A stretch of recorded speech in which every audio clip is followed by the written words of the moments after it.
উম্মতদের যদি রমজানের 30টা রোজা রাখার পরে শাওয়াল মাসের আরো 6টি রোজা রাখে, তাহলে এই উম্মতের সারা বছর রোজা রাখার সওয়াব মিলবে। সুবহানাল্লাহ। এই যে রমজানুল মুবারক মাসে আমরা 30টা রোজা রাখলাম, রাখার পরে ঈদুল ফিতরের নামাজ আদায় করলাম, আল্লাহ তাআলার কাছে আমরা চাইলাম, এই ঈদুল ফিতরের দিন শাওয়াল মাসের ভিতরে পড়ে গেছে। ঈদুল ফিতরের দিন পরেই, ঈদের দিন রোজা রাখা হারাম, ঈদের দিন পরেই বাকি যে 28 বা 29 দিন আছে, এই 29 দিনের ভিতরে যদি কোনো বান্দা বা বান্দিয়ে 6টা রোজা রাখে শাওয়াল মাসে, তাহলে সারাটা বছর রোজা রাখার সওয়াব পাওয়া যাবে। সুবহানাল্লাহ।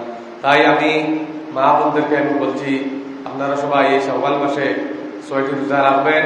এই 6টি রোজার অনেক ফজিলত আছে। এই 6টি রোজা যদি আমরা আমল করতে পারি, রাখতে পারি, ইনশাআল্লাহ আমরা আশা রাখছি আলহামদুলিল্লাহ আল্লাহর দরবারে যে আমরা সারাটা বছর রোজা রাখার সওয়াব পাই। কোনো ব্যক্তি, কোনো মানুষের দ্বারা 365 দিন রোজা রাখা সম্ভব।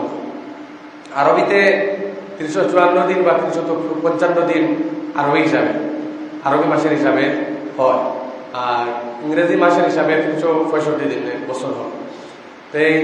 তাই আমি বলছি যে এই রমজানুল মুবারক মাস পরে যেহেতু আমরা শাওয়াল মাস পেলাম, এই শাওয়াল মাসে যদি আমরা শাওয়ালকে কদর করে শাওয়াল মাসে 6টি রোজা রাখি, তাহলে সারাটা বছর রোজা রাখার সওয়াব পাওয়া যাবে। তাই আসুন আমরা সবাই শাওয়াল মাসে 6টি রোজা রাখি, আল্লাহ তাআলার সন্তুষ্টি অর্জন করার জন্য, আল্লাহ তাআলার রেজামতি পাওয়ার জন্য।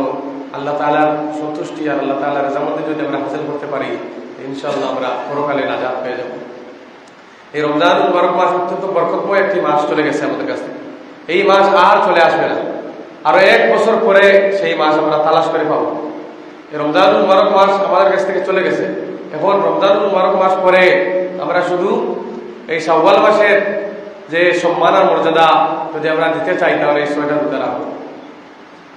আর এই যে রমজানুল মুবারক মাস গেছে, রমজানুল মুবারক মাসের শেষের দিকে আমরা আমলের প্রতি যুগবো, আমল বেশি বেশি করে করবো, কিন্তু দেখা যায় ঈদের মার্কেটের কারণে, ঈদের কাপড় কেনা বেচার কারণে, ক্রয় বিক্রয়ের কারণে আমরা নামাজ কম হয়ে যায়, জামাত ছুটে যায়, তারাবির নামাজ ছুটে যায় ঈদের মার্কেটের কারণে।